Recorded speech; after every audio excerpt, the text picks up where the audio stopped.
Boy, I feel like a coach. I'm about to say, can't ever react to, what is it?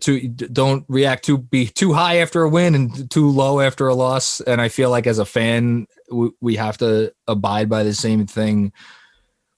But at the same time, it's hard. Let me tell you why it's hard for me not to have as Jeremy takes a swig of his beer, not to have a significant reaction to them beating the Celtics by 30 today. The Knicks were coming off 5 losses in a row, obviously. They are a young team. They're a team with a new coach. They're an organization that has as questionable a foundation as any in the league, just because of the amount of losing they have done for as long as they have done it. And I was starting to get worried, and I've said this as much on the last couple post games, that guys would start to question the methods and like the work that they were putting in with Tibbs and all of that stuff. And then they come out here and yes, the Celtics missed a lot of threes, and maybe we'll talk about that. I don't really know what there is to say, but I thought the defense was sounder than it has been all year. I thought they were crisp. I thought they were clean. The fact that it was a 1:00 start and the Knicks came out with a sense of poise and purpose. And then Tibbs, sure enough, said after the game that he keeps telling the guys, you're practicing great. Keep at it. If you continue this level of preparation, the results will come.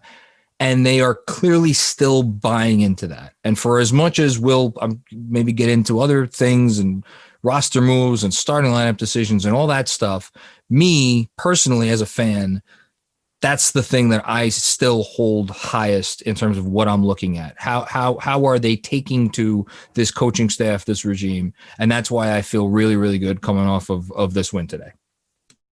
Yeah, really well said. And, it seemed like a lot of, sure, the Celtics missed a ton of threes. I was really hoping that they would actually set the record for the lowest three-point percentage in a game and then eclipse the Knicks, because then we wouldn't have to, worry about the Knicks having done it. That was not to be, of course, but from earlier this season. Yes. Right. But a ton of the threes that they took and subsequently missed were above the break threes. I think there was one moment where I want to say it was Bullock who was on defense, where Tice was above the break and Smart was in the corner, and he was the only one guarding both. And he tried to figure out which direction to go to, and he hedged for Smart for a second, but then went back to Tice. But then went back to Smart because he realized, well, Tice taking that shot is a higher chance of him missing it than Smart from the corner. And he was right. It was the gamble that paid off. And this isn't so much praising Bullock as it is like, there's clearly a mindset going on here where there's a system in place schematically. They know what they need to do in terms of pushing up where the 3-point attempts are. And there's just a nice moment to see. But you see these young guys that are playing so well. And yeah, everyone has up and down games, right? Like, yeah, sure. Today was maybe not the game that Kevin Knox was going to have compared to the other ones, but I got to say, when he hit his lone shot, that corner 3, yep, I said money before the ball even left his hands, and he hit it. Because they feel like they're all going to go in now. Exactly. Yeah. He is just crazy to say about. I know Kevin Knox. I know. It's fantastic. But it's the sort of thing where I guess it almost felt like the biggest issues I had to do with minutes, where it was like, okay, Mitchell Robinson's pretty banged up. The Knicks are winning by like 26 in the fourth. You don't need to bring him in. There's a game tomorrow, unless you're planning on sitting him tomorrow. But even still, if you're not, or even if you are, why are you bringing him back in? A few minutes later, he was brought out. Things like that, where, there's a lot that we have to nitpick. And I don't know. It seems to me in general that we as a fan base, and I'm certainly part of this too, from time to time, but I'd say that what I've seen, because John, I know that you're not on Twitter as much because you have a family and mouths to feed, and I have my own mouth to feed, and that's about it. It's an important mouth. It is, absolutely. Food is food. You want good food. You want tasty, all the things. Of course. Edible food is even better. It's the best. Yeah. But so, this idea where I've just kind of been sitting and watching and observing, and it just feels like every single time something happens, there always has to be a negative attached to it. Like, let me put it this way. I am very vocal about the fact that I don't want Elfrid Payton starting anymore. I think a lot of us are. A lot of us would love to see Emmanuel Quickley start. Yeah. But let's also go back to the draft. when a lot of the talking points were, I can't believe the Knicks traded the 32nd pick, or how could the Knicks not have taken a PG, or why are they doing this in terms of Alfred Payton? And we've talked about this. I don't necessarily have to rehash that part, but the idea of, well, we've gone from, I can't believe the Knicks didn't take a point guard to, hey, the player that the Knicks drafted late in the first round should be starting. And that says something about us. Or the fact that a lot of us said Kevin Knox should not be a basketball player. That's on me. I said that. John, we've both said that from time to time based on the last 2 years. And he's showing, hey, he's a rotational player.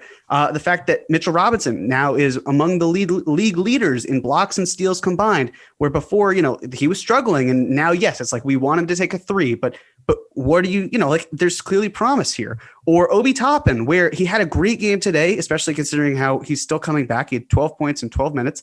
He looked bouncy. He's going to make rookie mistakes. And then there was one where he was driving baseline, and a couple other times he looked a little too close to small things as well, but he's not going to be perfect. But then, you see, well, what about Devin Vassell or Tyrese Halliburton? And it's like, again, we've played 14 games, right? And Obi Toppin has played. He's played like 4 or 5. If you count 59 seconds of one of those games. If you don't count the 57-second appearance, this was Obi Toppin's third game, right? And he went out and had 12 points in 12 minutes. Yeah, and so it's just this constant narrative. And of course, how could I forget about RJ Barrett, where it's the idea of, obviously we all want to see him shoot threes. It's really hard to see him missing them.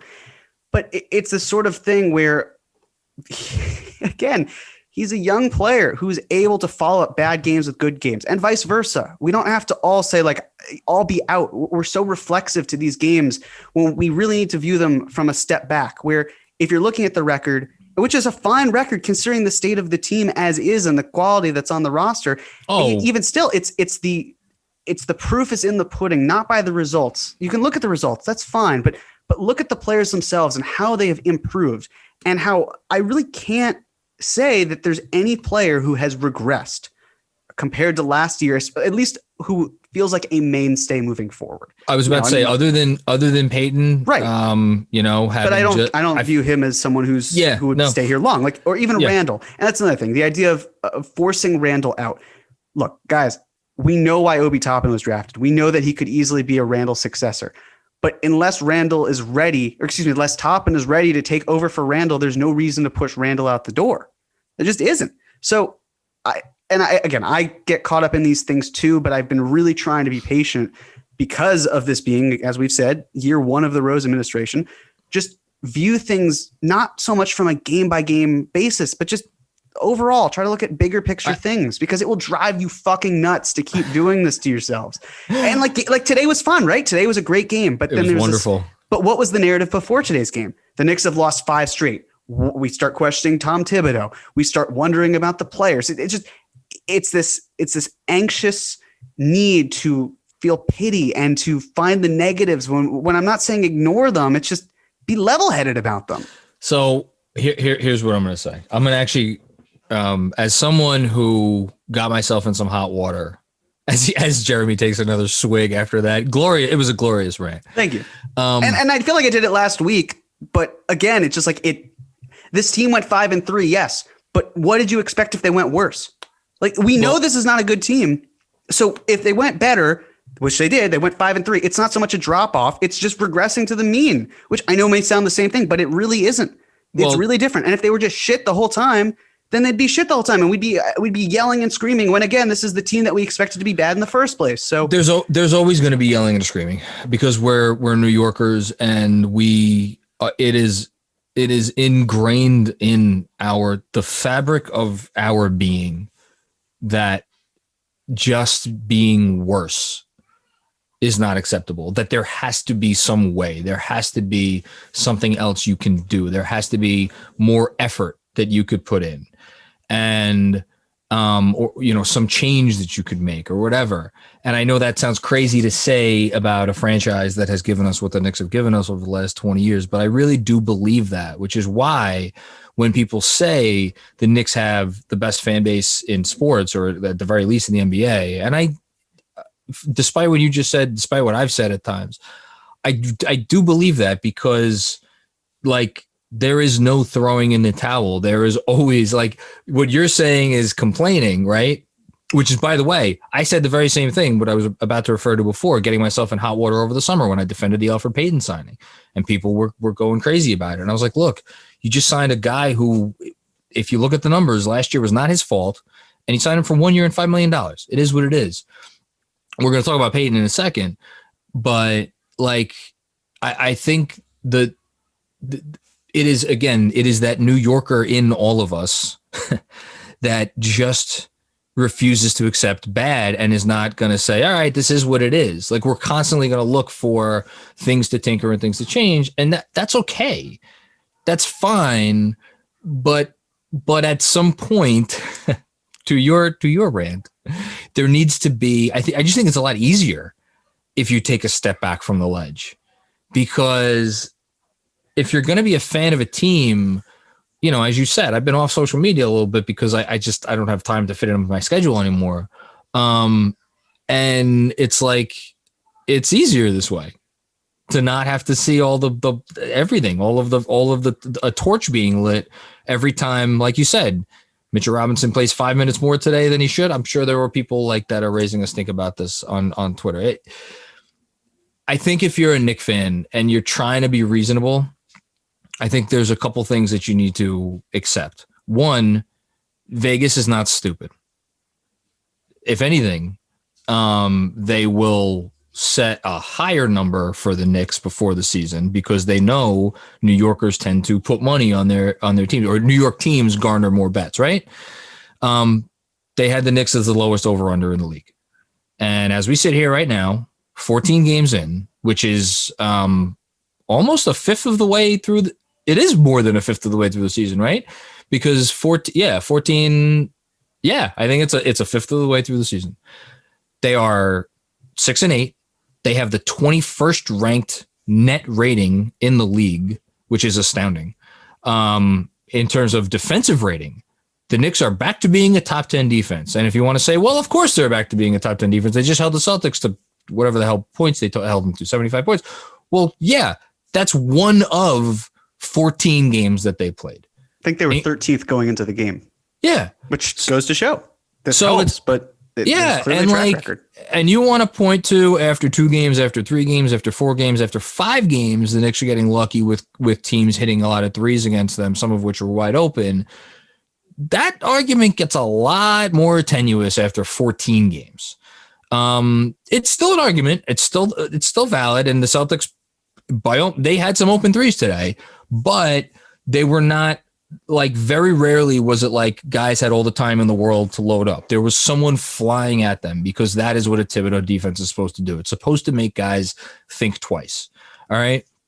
So I think if you're a Knicks fan and you look at that big picture, and you want to be fair to the team moving forward, I think if the one thing I will say, and again, this is coming from the guy who defended the Elfrid Payton signing, if there's one thing you want to jump up and down about and be like, listen, it's fucking time, it's quickly still coming off the bench and Elfrid starting, because Christ, they got Mike Breen saying it on the broadcast. Yep. It's not, he literally said today, he's like, it's not that Payton's a bad player, but if he can't hit a jump shot in this starting lineup, that really hurts him. So if that's the thing, if that's the hill you want to die on, I'm not gonna tell you you're wrong. But in terms of the other stuff, like, what did you want? You know, like if the biggest issue that you have is that Mitchell Robinson played too many minutes in a game where he looked like he was maybe hobbling, well, okay, so then what you're saying is you don't trust the training staff, right? But he's also a guy who, for 2 years now, we've kind of questioned his, like, how much does he mentally stay in the game? How much is he focused, right? Like, there's a reason why he fell to the 36th pick in the draft. And this is a guy who thought highly enough of what was going on out there today to want to gut it out, whereas he did not need to. I personally look at that as a positive. You want to look at it as a negative? I mean, that's your right to do so, but there's just so many more positives, even after the 5-game losing streak, because again, the last thing I'll say on this, even with the 5-game losing streak, it wasn't like they were going out there and not giving a damn. They were losing because they have less shot creators than anyone in basketball. The couple of guys that are healthy that were out there weren't hitting threes. And by the way, since Reggie Bullock has come back, their offense has looked a lot better. Because he even if he's not hitting shots, he gives it a little bit more spacing. And Burks is still out, and Frank is still out, and Toppin was out for the whole time, and like all of this stuff matters. So, it's like, again, what did you expect?